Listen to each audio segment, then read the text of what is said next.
Esqueci de falar, mas não vou deixar passar. Nós temos lá atrás esse material evangelístico do Paul Washer, o Evangelho de Jesus Cristo. Quem ainda não pegou, ó, lá no final, está lá perto do Marcos Vinícius lá, você pode pegar, leva para sua casa e mira alguém, e antes de entregar, você ora por ele, ora por ela, e depois você entrega. Tá? Se você não sabe para quem você vai entregar, mas se você vai entregar, você ora: Senhor, que eu possa ser usado pelo Senhor para entregar um livreto desse, mas eu quero ser usado para a tua glória. Nós estamos com essa ação, nesse segundo semestre, de entregarmos esse material evangelístico aos nossos amigos, irmãos, familiares. Então, faça parte, não deixe ficar aí a caixa cheia. Como diz o pastor Paulo Júnior, senão nosso irmão, pastor Paul Washer, vai ficar triste lá, bem decepcionado com o Brasil, imprimiu 1 milhão e entregou só 200 mil, a igreja vai ficar com vergonha, nós vamos ficar com vergonha, né? Envergonhados. O projeto é 1 milhão de pessoas alcançadas pelo evangelho, escrito aqui pelo Paul Washer, embasado nas escrituras. Eu conheço alguns materiais de evangelismo, mas completo como esse, são poucos. Sabe quanto custa isso aqui? Quanto que nós pagamos no final? 1,70. Com desconto, que pegamos uma caixa toda. 1,70, irmãos. Não paga nem a capa, que é tão bonita, feita bem, muito bem feita, para que você leve para o seu trabalho, entregue na sua empresa para pessoas que não conhecem Jesus Cristo. Tá bom? Vamos ler a palavra do Senhor, capítulo 12. Eu vou ler o verso 1, verso 2 e verso 3. Diz assim a palavra de Deus, capítulo 12 de Gênesis. O Senhor disse a Abrão: saia da sua terra, da sua parentela e da casa do seu pai, e vá para a terra que lhe mostrarei. Farei de você uma grande nação, e o abençoarei, e engrandecerei seu nome. Seja uma bênção. Eu vou ficar até o verso 2, não vou ler o verso 3. Eu quero orar com a igreja. Senhor, obrigado por esta noite. Obrigado por estarmos diante da tua palavra. Obrigado, Senhor, por cada ato deste culto. Obrigado pela vida das famílias desta igreja. Que o Senhor cubra de graça a Marina de volta à sua cidade de estudo. Que a tua boa mão esteja sobre ela, direcionando a fase que a tua filha está vivendo no seu curso, direcionando ela em tudo, Senhor. Que a tua boa mão esteja sobre o Oscar, a Ivanilda, sustentando eles em todas as áreas, ó Pai. De igual modo a vida da Débora, que o Senhor possa guardá-la, que o Senhor possa fortalecê-la na fé, que cada dia o Senhor possa livrá-la de tudo aquilo que não vem do Senhor, e que a providência do Senhor cada dia se manifeste sobre esta jovem, Pai. Guarde a Débora, sustente essa família, sustente a vida da Glaucia, do Márcio, a sua filha Ana, abençoando a gestação, que a tua graça esteja sobre toda a família, o Felipe, que a tua boa mão sustente este lar. Sê com cada família aqui presente, fale conosco por meio da tua palavra, em o nome de Cristo Jesus. Amém. Amados irmãos, nós temos nesse contexto de Gênesis uma relação direta. Se você observar o capítulo 11 aí, parece que tem só uma lista de nomes e mais nada. Você está com a sua Bíblia aberta aí? Do verso 10 em diante, você tem uma genealogia.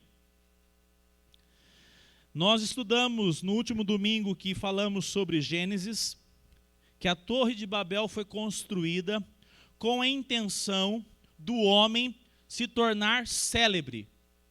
E agora, após o fracasso dos homens, no versículo 10, o autor, aquele que escreveu as Escrituras, inspirado por Deus, começa a narrar a descendência de Sem. Capítulo 11. Eu falei 10? É o capítulo 11, verso 10. Nesse capítulo 11, a partir do verso 10, Sem é citado como descendente. E nós temos algumas referências, como por exemplo, Deus prometeu que da semente da mulher sairia aquele que esmagaria a cabeça da serpente. Gênesis 3:15. É o primeiro anúncio do Evangelho de Jesus Cristo. Gênesis 3:15. Nós também temos, volta a sua Bíblia, no livro de Gênesis capítulo 9, verso 26, Deus abençoando os filhos de Noé. E após amaldiçoar Canaã, que é Cã, após ele ter zombado do seu pai, zombado de Deus, Deus disse a respeito de Sem: bendito seja o Senhor Deus de Sem, e Canaã lhe seja servo, que Deus engrandeça Jafé, e que ele habite nas tendas de Sem. E Deus declara a sua bênção sobre os chamados semitas, filhos de Sem. Os semitas vão ser apontados aqui no capítulo 11, começando aí a linhagem, vai citar vários nomes. Um dos nomes é Éber. O Warren Wiersbe vai dizer que Éber é um dos que provavelmente vai dar o nome tão chamado no Antigo Testamento de hebreus, porque são descendentes de Éber. Eu acho interessante porque quando o Wiersbe diz isso, muitos silenciam.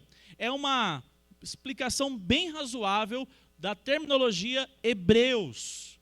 E o que acontece a partir aqui do verso 10? Nós vamos vendo a narrativa da genealogia até chegar no verso 24, 26, e vai narrar a respeito de Terá, que gerou Abraão.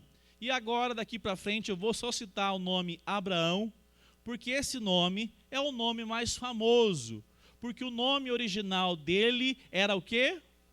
Abrão. E o nome da sua esposa era Sarai. E Deus coloca um novo nome, Sara e Abraão. Então, eu vou citar sempre os dois nos nomes mais famosos. Não mudou muito, mas você vai ouvir e vai entender o que eu quero apontar, o nome mais conhecido dos dois. Diz o texto bíblico que nós temos aqui nas nossas mãos, graças ao Senhor, que Deus, então, agora faz um chamamento. E nessa noite eu quero destacar o seguinte tema: o chamado de salvação a Abraão e ao seu povo. O chamado de salvação a Abraão e o seu povo. Quem era Abraão e quem era a sua família? A palavra de Deus diz em Josué 24:2, que puder jogar aqui para nós mais rápido, eu vou ler para os irmãos. Diz assim: então Josué disse a todo o povo: assim diz o Senhor Deus de Israel, antigamente os pais de vocês, incluindo Terá, pai de Abraão e de Naor, viviam do outro lado do Eufrates e... fiquei sozinho no vácuo. Eu achando que estava aqui na tela. Josué 24:2. Josué 24:2. Diz o texto: serviam outros deuses. Josué diz para o povo que os patriarcas serviam a outros deuses até que o Senhor chamou a Abraão. O Senhor chama Abraão. Eles tinham uma prática pagã, como todos os outros povos. Não tinha nada de diferente na família de Abraão, nos pais de Abraão, de outros povos. Eles não tinham nenhuma coisa que chamasse a atenção de Deus. Diz o texto bíblico que eles eram idólatras, que eles estavam do outro lado, de uma maneira que o Eufrates, que é o rio, que mostrava a região que eles estavam, serviam possivelmente um deus, que é o deus Lua. A gente entende que esse deus Lua seja o próprio astro. Eles não tinham nenhum entendimento de que Deus Yahvé, Deus Criador dos céus e da terra, de fato fosse Deus de Terá. Por que dito isso?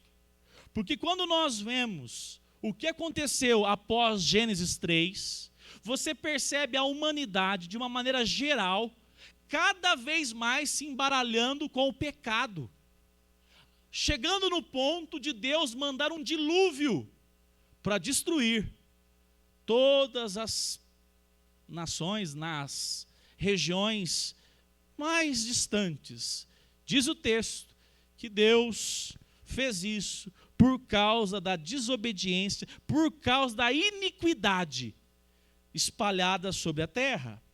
Nós temos a desobediência, nós temos o homicídio, nós temos o engano, nós temos a bebedeira, nós temos a nudez, tudo registrado de Gênesis 3 até Gênesis capítulo 11.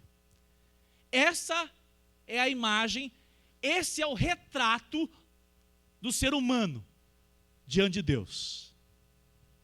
Esse é o retrato. E quando você nota tudo isso, você vai focar agora na família de Abraão e você vai perceber, eles eram também do mesmo jeito. Do mesmo jeito.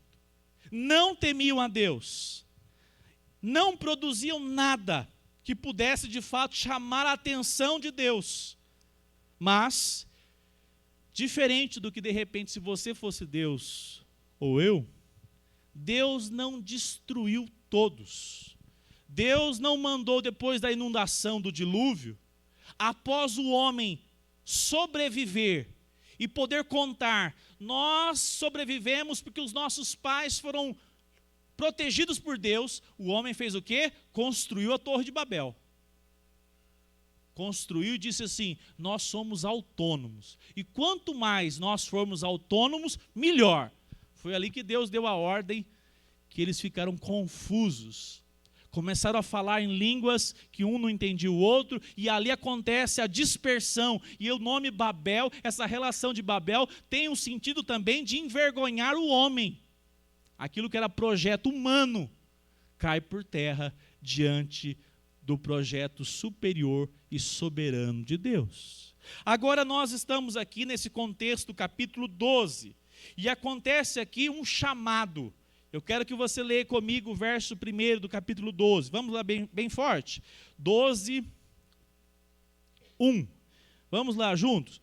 O Senhor disse a Abraão, saia da sua terra, da sua parentela e da casa do seu pai, e vá para a terra que lhe mostrarei. O Senhor disse. O Deus das Escrituras é um Deus relacional. E esse Deus faz um chamado. E eu quero destacar um primeiro aspecto. Quando Deus chamou? Quando Deus chamou? Deus chamou, segundo as Escrituras, de maneira graciosa.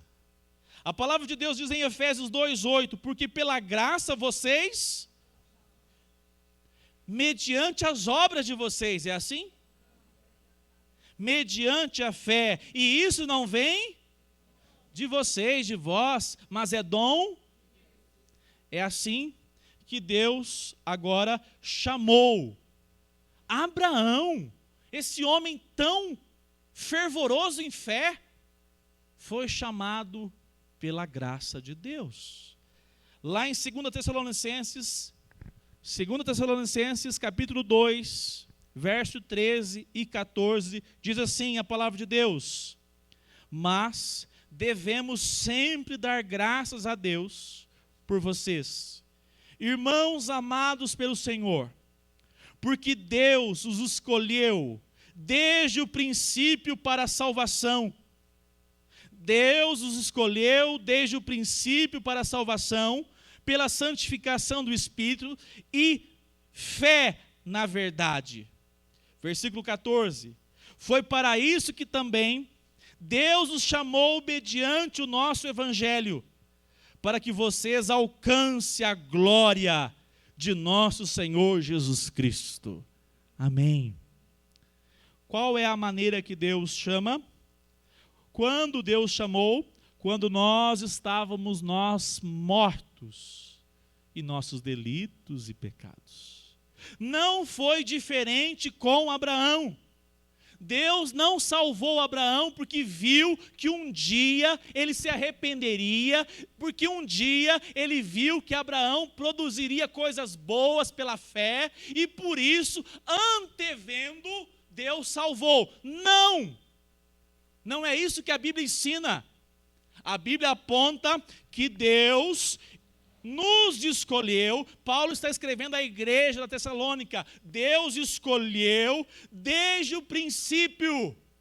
Desde um princípio, Deus chamou aqueles que Ele mesmo desejou salvar. E disse assim: você é meu, você é minha, por uma obra que você não pode fazer nada por ela, a não ser recebê-la, reconhecê-la e responder com fé.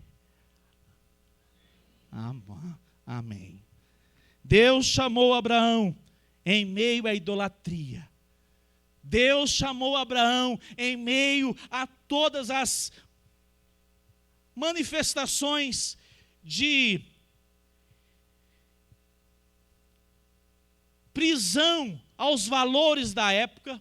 Você imagina Abraão sempre com aquela relação. Abraão é aquele que foi um exemplo de fé. Sim, foi após o seu chamamento. Porque antes disso, ele era um homem que não tinha mérito algum.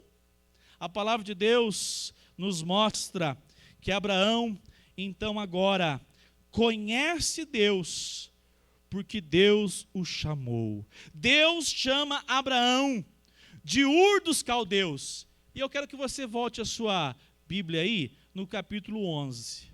Uma informação que às vezes você não conhece, ou passou despercebido, ou se atentou, que bom. Versículo 31. De onde Abraão era?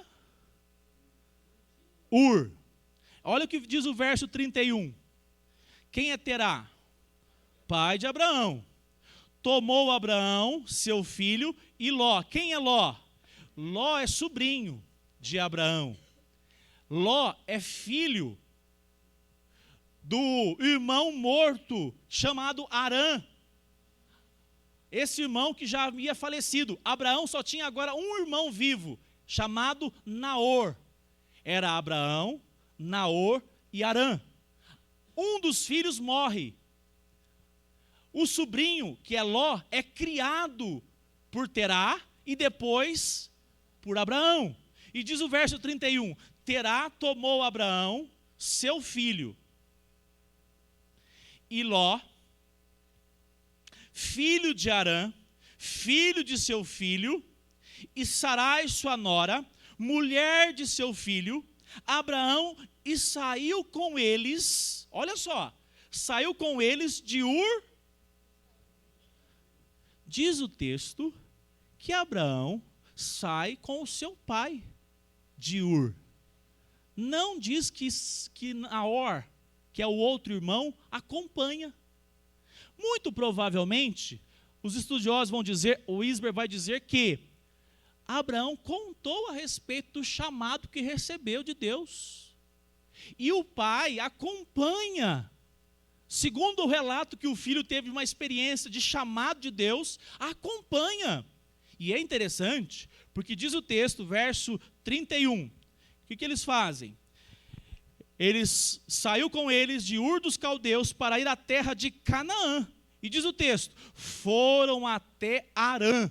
Não confunda o filho com o local, não. Harã é uma cidade onde ficaram. Harã dá 750 quilômetros, 700 quilômetros de Ur. Terá foi com Abraão e o sobrinho até Harã. E lá, possivelmente, já idoso, tenha ficado lá devido à idade, e Abraão aguardado, inclusive, a sua morte. Mas Abraão continuou, porque tinha um chamado que Deus havia apontado, um local onde ele saberia quando chegasse. Tudo isso para nós observarmos que esse chamado de Deus sobre essa família acontece de uma maneira graciosa. A palavra de Deus diz em João 15,16: não foram vocês que me pelo contrário, eu os escolhi. Na linguagem Nova Almeida atualizada, escolhi a vós na só atualizada. Abraão tinha 75 anos quando Deus o chamou. Tem gente, né? Já ouvi meu pai já dizer: eu queria ter me colocado, o Senhor ter me alcançado antes, né? Arrependido antes. Nunca é tempo, ou melhor, nunca é tarde, sempre é tempo para andar com o Senhor Jesus. A pergunta deve ser feita: quantos anos você já caminha com o chamado do Senhor? Quantos anos você já tem obedecido à vontade do Senhor? Porque o que importa não é a data do seu nascimento. A Edna não cansa de dar parabéns para o povo. É uma bênção, né? Lembre todo mundo. Mas tem uma data que não dá para a Edna lembrar. É quando aconteceu o novo nascimento na sua história. Qual é a data do chamado de Deus na sua vida? Quando foi que o seu coração ardeu de uma maneira que você não pôde fazer outra coisa a não ser dizer: eu amo a palavra de Deus porque Deus fala comigo? Se esse dia aconteceu, você tem uma nova data. E essa data importa mais do que a sua cronológica. E o que importa de fato é o quanto de tempo nós temos para caminhar ouvindo a voz do nosso Deus.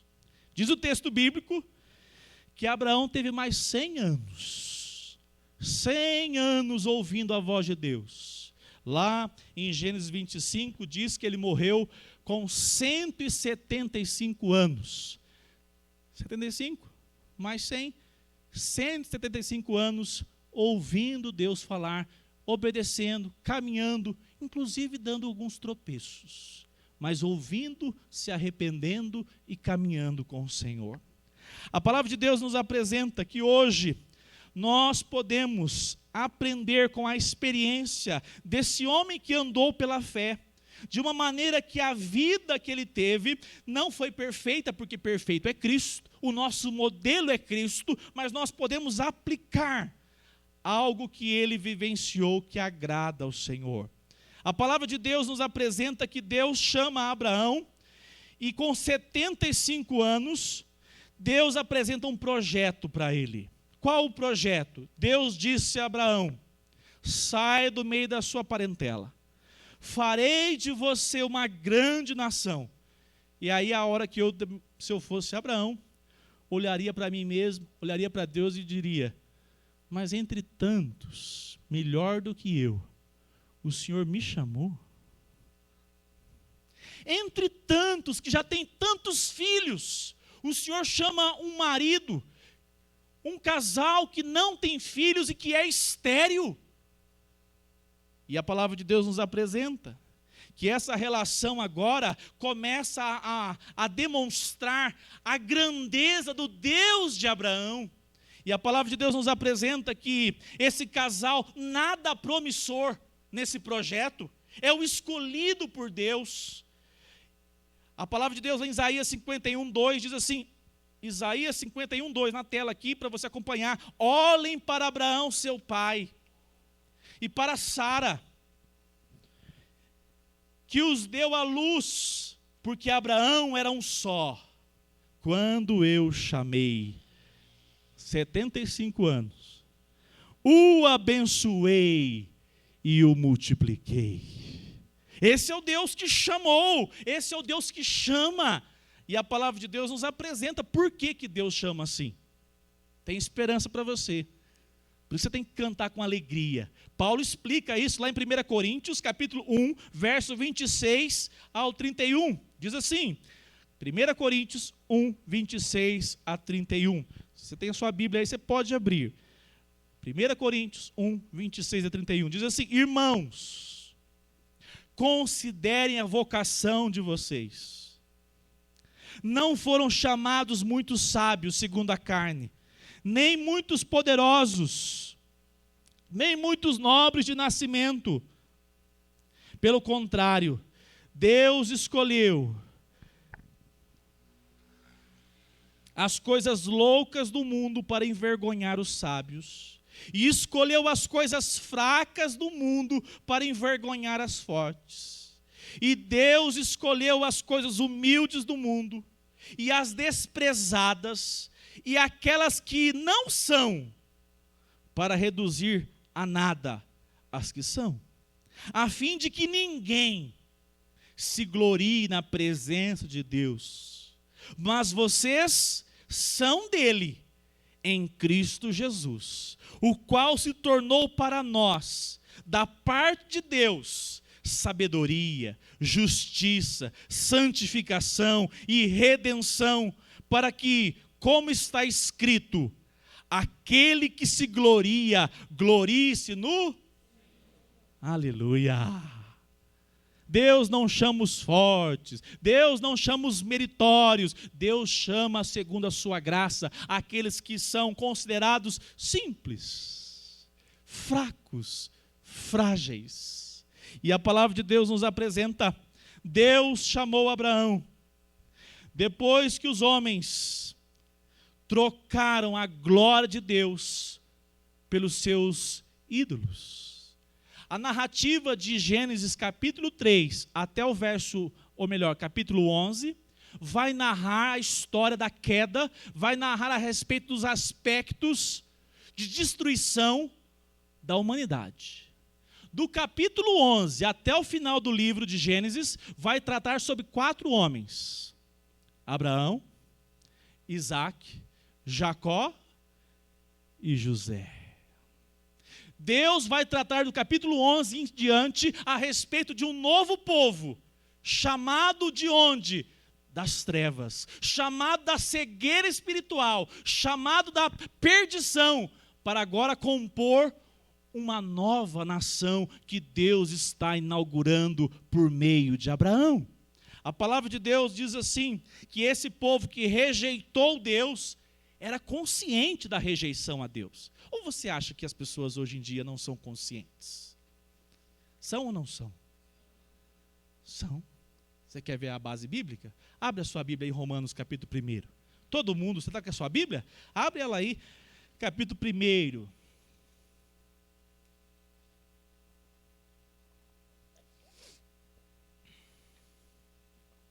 Verso 18. Percebe se tem uma relação aí muito próxima do que nós vivemos hoje. Romanos 1,18 diz assim, eu vou ler um bom texto aí. A ira de Deus se revela do céu contra toda impiedade e injustiça dos seres humanos, que por meio da sua injustiça suprimem a verdade.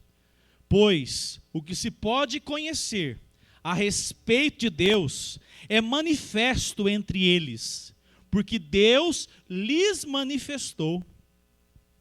Porque os atributos invisíveis de Deus, isto é, o seu eterno poder e a sua divindade, claramente se reconhecem desde a criação do mundo, sendo percebidos por meio das coisas que Deus fez. Por isso, os seres humanos são indesculpáveis. Por quê? Tendo conhecimento de Deus, não glorificam como Deus, nem lhe deram graças. Pelo contrário, se tornaram nulos em seus próprios raciocínios, e o coração insensato deles se obscureceu. Dizendo que eram sábios, se tornaram tolos e trocaram a glória do Deus incorruptível por imagens semelhantes ao ser humano corruptível, às aves, aos quadrúpedes e aos répteis. Por isso, Deus os entregou à impureza, pelo desejo do coração deles, para desonrarem o seu corpo entre si. Eles trocaram a verdade de Deus pela mentira, adorando e servindo a criatura em lugar do Criador, o qual é bendito para sempre. Amém. Por causa disso, Deus os entregou às paixões vergonhosas, porque até as mulheres trocaram o modo natural das relações íntimas por outro, contrário à natureza. Da mesma forma, também os homens, deixando o contato natural da mulher, se inflamaram mutuamente em sua sensualidade, cometendo indecência, homens com homens, e recebendo em si mesmos a merecida punição do seu erro. E por haverem desprezado o conhecimento de Deus, o próprio Deus os entregou a um modo de pensar reprovável, para praticarem coisas que não convêm. Estão cheios de todo tipo de injustiça, perversidade, avareza e maldade. Estão cheios de inveja, homicídio, discórdia, engano e malícia. São difamadores, caluniadores, inimigos de Deus, insolentes, arrogantes, orgulhosos, inventores de males, desobedientes aos pais, insensatos, desleais, sem afeição natural e sem misericórdia. Embora conheçam a sentença de Deus e de que os que praticam tais coisas são passíveis de morte, eles não somente as fazem, mas também aprovam os que as praticam. É esse ambiente que o homem está após a queda. É diferente em algum ponto dos nossos dias? Nós vivemos uma relação direta com o efeito da queda, e é por isso que o homem não tem mérito próprio para a salvação.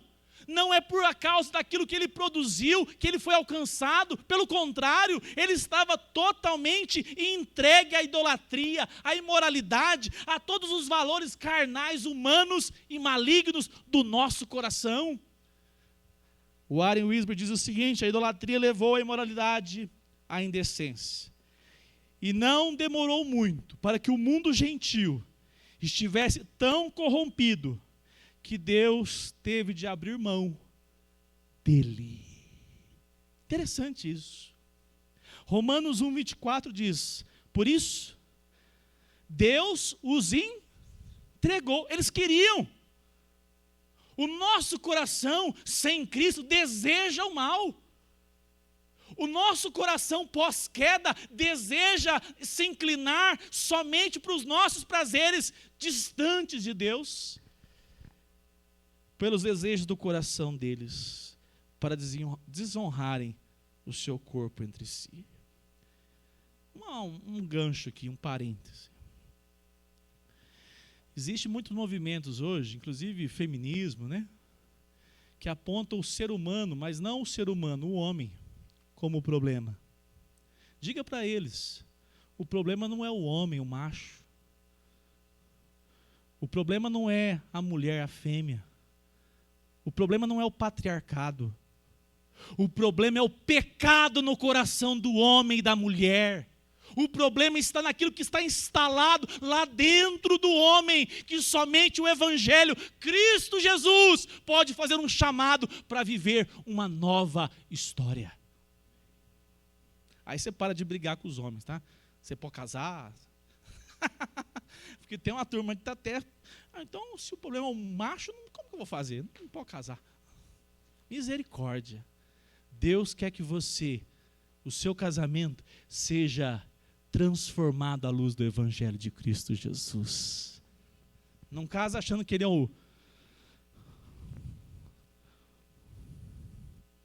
Brad Pitt não é da época do Magister mais não. Casa sabendo que ele é um pecador e que vocês dois precisam do Evangelho de Cristo todos os dias. A palavra de Deus diz assim, Romanos 1:26, por causa disso, Deus os entregou às paixões vergonhosas. Percebe que Deus, olha só, é como se fosse assim, vocês querem? Então eu deixo. De quem eu desejo? De quem eu desejo? A pior coisa que existe na vida de uma pessoa é Deus dizer assim, eu entrego você às suas paixões. Quem cometeu um pecado essa semana e ficou triste? Olha, essa igreja, Dona Fátima, é tudo santa no Senhor Jesus. Pecou, amada? Olha, toda Dona Fátima peca, vocês também peca também. Se ela peca, vocês pecam, certeza. Você pecou e como é que você ficou? Mal, triste, cabisbaixo, envergonhado, não foi? Foi porque Deus não entregou você aos seus desejos pecaminosos. Porque você tem saudade da santidade que Deus produziu na sua vida. Porque a sua vida agora é caminhar para agradar ao Senhor, e você só tem satisfação em agradá-lo. Quando você o desobedece, quando você o entristece, o seu coração se prostra e diz, Senhor, tem misericórdia, porque eu não posso viver longe da tua presença. Na vida do ímpio não é assim. Na vida do ímpio ele vai lá e produz o mal. Ele fica com uma sensação esquisita. Normalmente ele usa aquele, como é que chama? Alucinógeno chamada bebida alcoólica. E enche a cara. No outro dia levanta e não sabe por que está mal. Porque ele não conheceu o chamado de Deus sobre a vida dele. Ele ainda vive nos seus delitos e pecados, sem discernimento do chamado de Deus na sua vida. E a palavra de Deus apresenta, Romanos 1:28. E eles, que fomos nós já um dia, viu? Fomos nós, por haverem desprezado o conhecimento de Deus. Tem conhecimento de Deus nessa noite aqui lá fora, no mundo aí, tem conhecimento de Deus? A lua está lá? As estrelas estão lá? O sol amanhã vai raiar com a graça do Senhor? Então tem comunicação do poder de Deus. São indesculpáveis. E diz o texto, desprezando o conhecimento de Deus, o próprio Deus os entregou ao modo de pensar reprovável, para praticarem coisas que não convêm. Então Deus chama.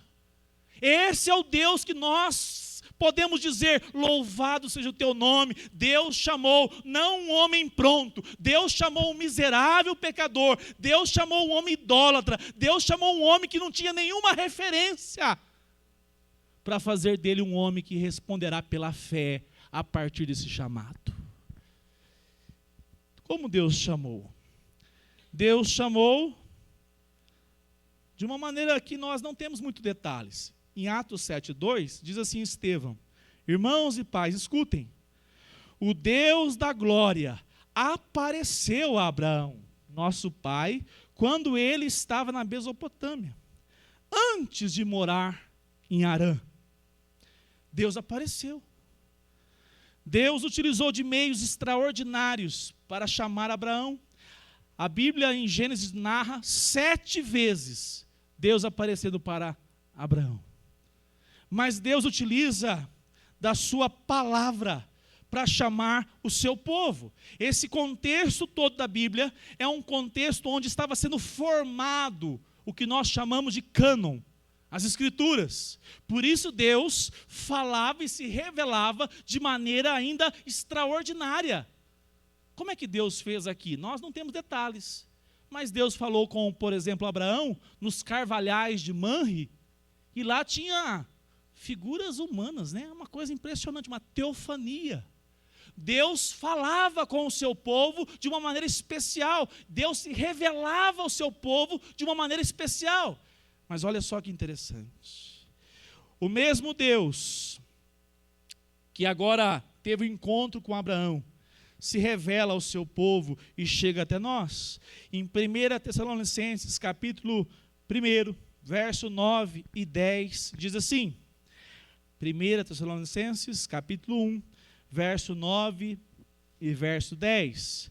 Porque no que se refere a nós, as pessoas desses lugares falam sobre como foi a nossa chegada no meio de vocês, e como, deixando os ídolos, vocês se converteram a Deus para servir o Deus vivo e verdadeiro, e para aguardar dos céus o seu Filho, a quem ele ressuscitou dentre os mortos, a saber, Jesus, que nos livra da ira vindoura. A palavra de Deus nos apresenta que agora, esse Deus que chamou Abraão, ele utiliza da sua vocação, ele utiliza do seu chamamento, e ele chama Abraão por meio de uma experiência extraordinária. A palavra de Deus diz assim em Romanos capítulo 10, verso 17, e eu gostei dessa versão Nova Almeida. Olha o que ela diz: e assim, a fé vem pelo ouvir, e o ouvir pela palavra de Cristo. A fé vem pelo ouvir. Quando você é chamado por Deus, algo acontece que você não consegue explicar. O seu coração começa a entrar assim em parafuso.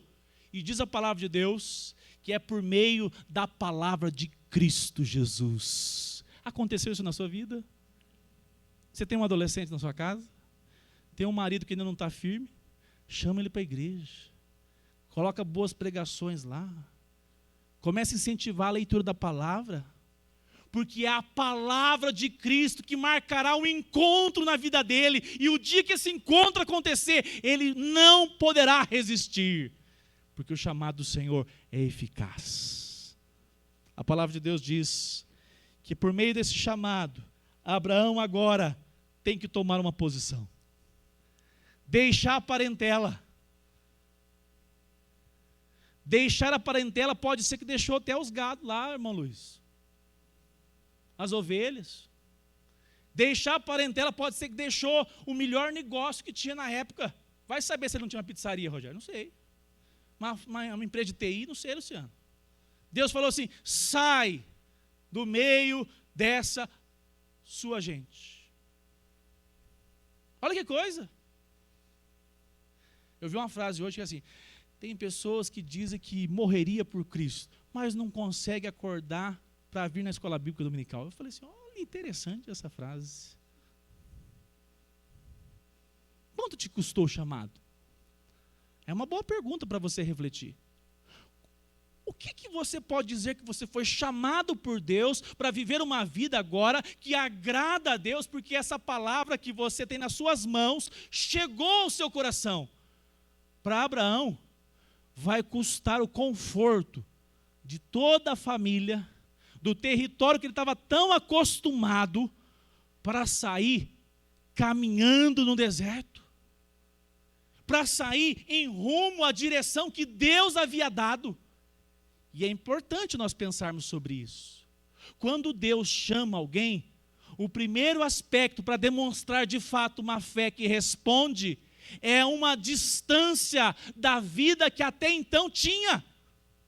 Qual é a vida que nós tínhamos? Hoje nós vivemos um tempo onde conversão é algo raro. Irmãos, isso é seríssimo. Hoje pela manhã nós falamos aqui, nós temos que nos humilhar na presença de Deus. Jejuar. Deus traz conversão na igreja. Porque adesão é diferente de conversão. Conversão é quando alguém diz assim: eu recebi pela graça do Senhor, podia ser alguém melhor do que eu, mas Deus tem inflamado o meu coração, e eu não posso mais ser o mesmo, eu tenho que abandonar tudo isso, essas coisas agora ficaram para trás, porque agora eu caminho com um objetivo, é glorificar, é honrar aquele que me chamou, Cristo Jesus. Amado irmão, isso é tão sério. Tão sério, porque isso tem uma relação direta, onde cada um de nós passaremos a eternidade. A vida após o chamado de Deus se demonstra por meio de uma postura dizendo: Senhor, eu creio que o Senhor me chamou, eu não posso mais viver como eu sempre vivi, eu não posso mais deixar a cultura que está à minha volta tomar conta do meu coração. Senhor, cobre a minha vida, me dá sabedoria. E a palavra de Deus diz, lá em 2 Coríntios 6,14, não se ponham novamente em julgos desiguais. Que sociedade há entre a justiça e a iniquidade? Versículo 15, que harmonia pode haver entre Cristo e o maligno? Ou que união existe entre o crente e o descrente? Quer dizer que eu não posso mais tomar um picolé com o meu colega que é descrente? Não! Você é bem sábio para entender isso. É uma relação direta que agora a prática que ele tem no trabalho, no casamento, nos negócios, é diferente do seu, porque você agora tem um chamado do Senhor a viver uma vida que agrade ao Senhor. Se isso não acontecer, ninguém vai saber, mas você não foi chamado pelo Senhor. Pode ser membro da igreja, pode ser quem for, porque a partir do momento que há de fato um chamado de Deus, o chamado acontece e o coração é transformado. Há desejo em agradar ao Senhor. E a palavra de Deus diz assim: por isso, o Senhor diz: saiam do meio deles. Ô irmão, irmã, onde você tem que sair, hein? Olhando aqui para o Felipe, né? O Felipe está assim: pastor, não aguentava mais férias, quero voltar para a faculdade. Quem tem um filho assim, né? Vocês estão orando pelo Felipe?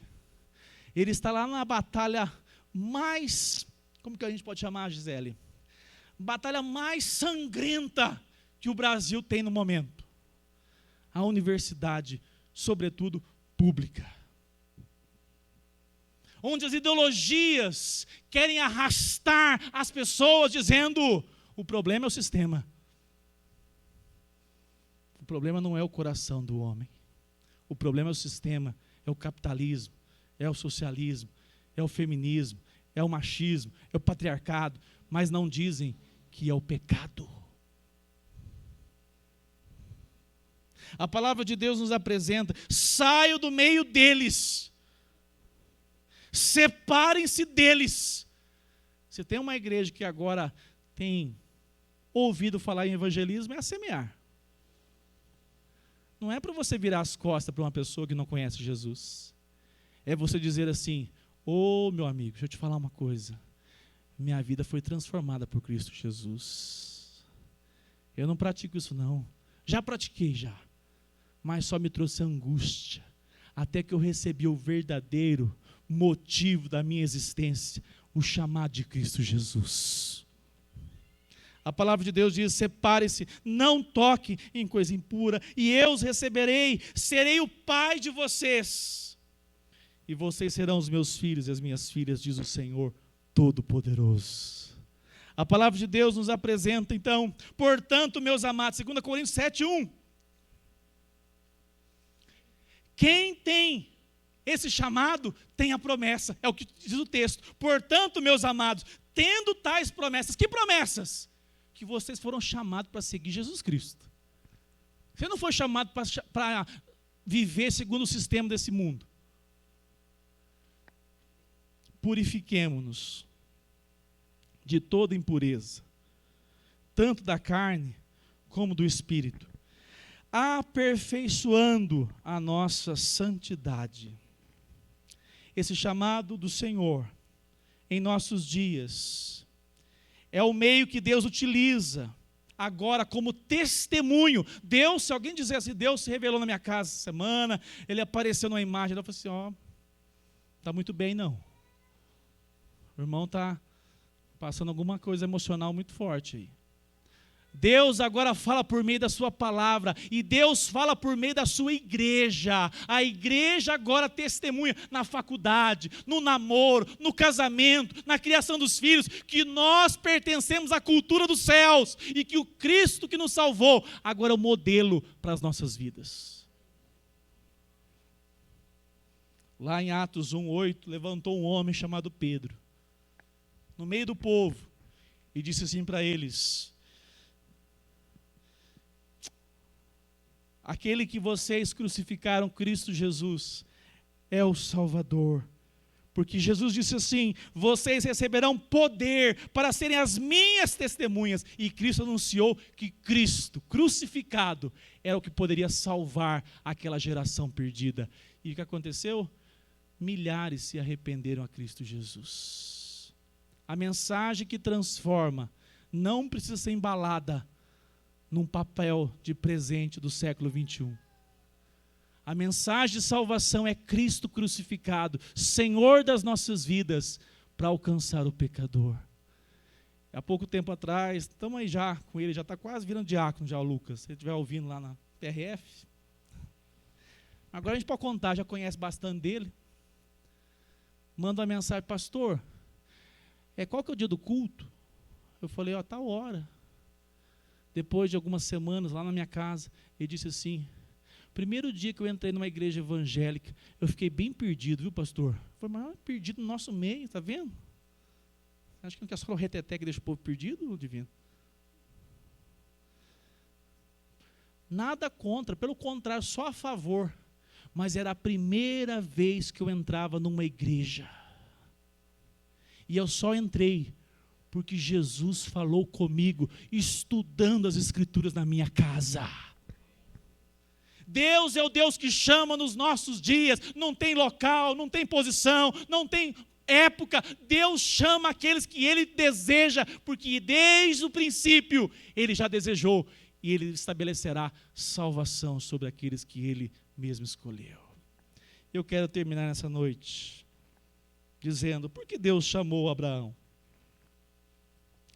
Deus estava preocupado com a salvação desse casal. Estava. Deus estava preocupado em abençoar todos os povos da terra. Deus disse assim: farei de você, Abraão, abençoarei. Diz assim o texto, capítulo 12:2: farei de você uma grande nação e abençoarei, engrandecerei o seu nome, seja uma bênção. Versículo 3: abençoarei aqueles que o abençoarem e amaldiçoarei aquele que o amaldiçoar. Em você serão benditas todas as famílias da terra. Deus chamou um homem e fez dele uma nação, a nação de Israel. Abraão é o primeiro, começa a nação, mas Deus cumpre a profecia de Gênesis 3:15, na pessoa de Cristo Jesus. Cristo é descendente de quem? Da linhagem de Abraão, um hebreu.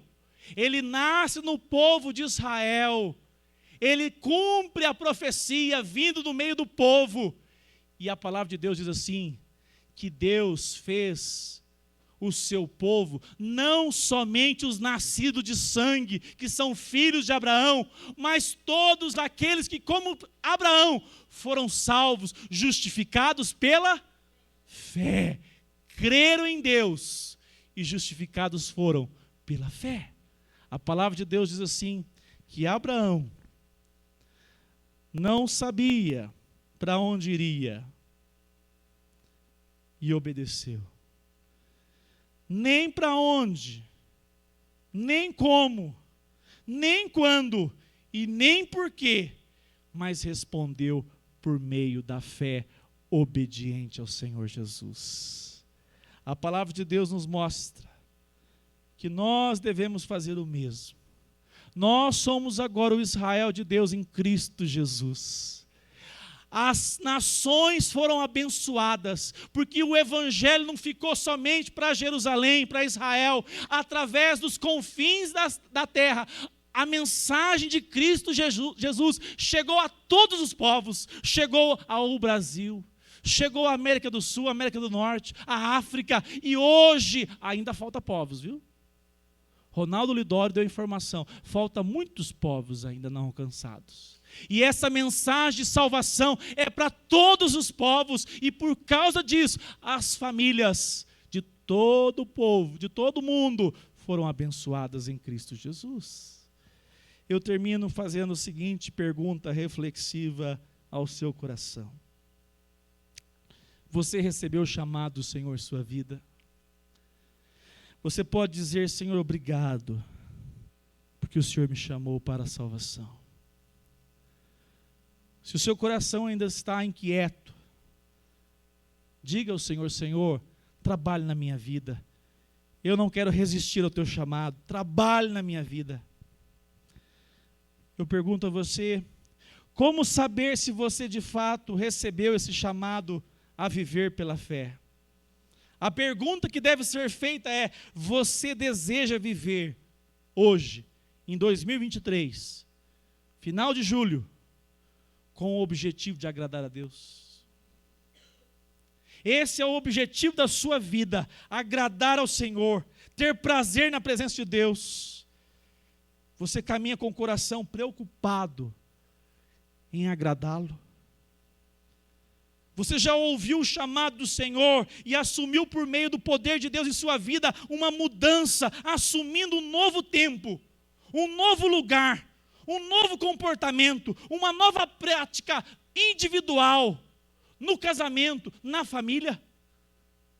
Isso testemunha se você de fato ouviu o chamado do Senhor e tem vivido uma fé viva. Viva! Deus irá abençoar sua vida por meio de uma obediência submissa à vontade do Senhor. A gente pode dizer assim que Deus abençoou Abraão, porque Abraão respondeu o chamado e saiu daquele local que não deveria permanecer. Deus deseja abençoar a sua família. Deus deseja abençoar a sua casa, o seu casamento, por meio de um posicionamento seu, dizendo: Senhor, eu recebi o teu chamado e eu quero viver para a tua glória. Eu quero viver no meu trabalho, Senhor, como um homem que, de fato, a vida foi transformada. Você é agente de Deus lá, irmão, irmã. Nós somos, para que o Senhor Jesus seja visto em nossas vidas. Seguirei o Senhor, o Deus da minha vida, porque Ele foi bondoso para comigo e a minha casa. Amém? Fique em pé, vamos orar ao Senhor. A equipe já vem aqui à frente, nós temos um cântico para terminarmos.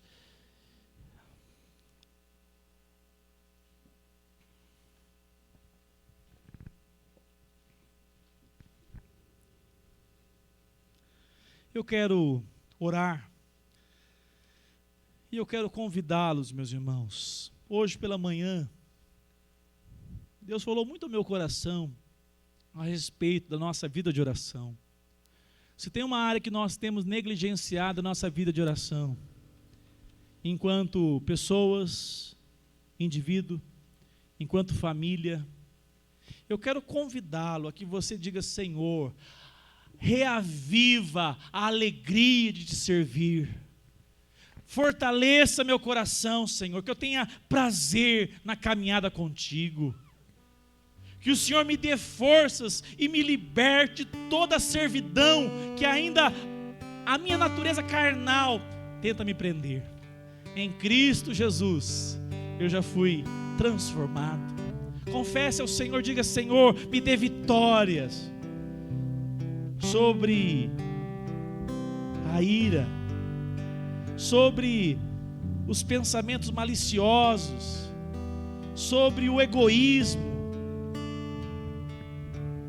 sobre a vaidade, sobre tudo aquilo que brota no nosso coração durante a semana. Diga: Senhor, desperte meu coração para buscá-lo de toda a minha alma. Não viva um chamado religioso, não gaste tempo, não gaste a sua vida vivendo uma religião